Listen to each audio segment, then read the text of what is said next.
আমির ভাই, এই মালটা দেখেন, টাইপ 56। আমির ভ্রু কুচকে রাইফেলটা হাতে নিল।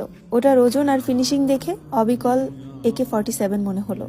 সে ট্রিগার টেনে শব্দটা শুনল, বলল, মালটা তো দেখছি পুরাই AK-47। কেরামত হাতের তালু কচলাতে কচলাতে বলল, আরে না ভাই, এই জন্যই তো আপনার কাছে আসলাম।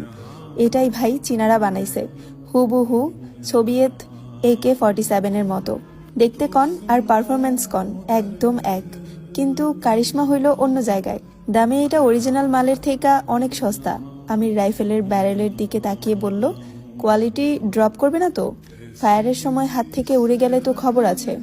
আরে না ভাই, চীনারা এইখানে কোনো ছাড় দেয় নাই, জ্যাম হওয়ার ভয় নেই। এই মাল যদি একবার চীন থেকে সরাসরি কন্টেইনারে ভইরা আনাইতে পারি আর দেশের বাজারে ছাড়তে পারি, ভাইরে পুরা বাজার গরম হয়ে যাইব। লাখ লাখ না, কোটি কোটি টাকা আয় হবে। সামনে নির্বাচনের সময় ক্যাডাররা এই সস্তা আর কড়া মালের জন্য পাগল হয়ে যাইব। আমির রাইফেলটা টেবিলের উপর রেখে বলল, কাস্টমস আর কোস্ট গার্ড একটু করা হয়েছে, সেই জন্যই তো ভাই আপনার কাছে আসা। এই চালান দেশে ঢুকানোর ক্ষমতা আপনার ছাড়া আর কারো নাই। আপনি শুধু একবার হাত দেন আমির ভাই, আমগো ভাগ্য খুইলা যাবে। এক শিপমেন্ট মাল যেমনে পারেন আনানোর ব্যবস্থা করেন। আমির চুরুট ধরালো, বলল, টাকার রুটের চিন্তা আমি করতেছি, তুই চীনের সঙ্গে ডিল কনফার্ম কর। কেরামত মাথা নেড়ে সায় দিতে যাবে, ঠিক তখনই কোনো আগাম সংকেত ছাড়াই ধরাম করে খুলে গেল আমিরের অফিস কামরার ভারী সেগুন কাঠের দরজাটা। প্রোটোকলের তোয়াক্কা না করে ঝড়ের বেগে ভেতরে ঢুকে পড়লেন এমপি বজলুল হক। সাধারণত এমপি আসার আগে তার পিএস ফোন দেয়, বাইরে গানম্যানরা পজিশন নেয়। আজ সেসবের বালাই নেই। এমপির অনাহত উপস্থিতিতে ঘরের ভেতরের শান্ত পরিবেশটা এক নিমিষে থমথমে হয়ে গেল।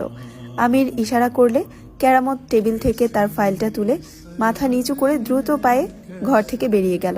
যাওয়ার সময় দরজার পাল্লাটা নিঃশব্দে টেনে দিয়ে গেল। বজলুল হক চেয়ারে বসেই বললেন, আমির সাহেব, বাড়াবাড়ি কইরা ফেলতেছেন।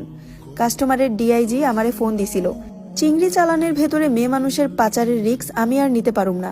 পার্টি থেকে চাপ আসছে, আপনার জন্য আমার চেয়ার নিয়ে টানাটানি শুরু হয়েছে। পার্সেন্টেজ আর প্রোটেকশন মানি দুটাই ডাবল করতে হইব। আমির শান্তভাবে অ্যাস্ট্রেতে চুরুটটা ঘষে নিভিয়ে দিয়ে বলল, চেয়ারের চিন্তা ছাড়েন হক সাহেব, চেয়ারটা কার টাকায় কেনা সেটা ভুলে যায়েন না। আপনিও ভুলে যায়েন না, আমরা সরকার। আমার একটা সিগনালে আপনার ফ্যাক্টরি আর গোডাউন এক রাতের মাটির সাথে মিশাই দিতে পারি। বড় বেশি উঁচুতে উঠে গেছেন আপনি। আমির বজলুল হকের দিকে একটা খাম এগিয়ে দিল, যেখানে কিছু গোপন ছবি রাখা। ক্রুর হাসি রেখে বলল, উঁচুতে তো আমি এমনি উঠিনি হক সাহেব, আপনাদের কাঁধে পাড়া দিয়েই উঠেছি। এই যে ছবিগুলো দেখতেছেন, গত মাসে আপনার ছেলেপেলেরা আমার চালানের পাহারা দিছে, সেইখানে আপনার নিজের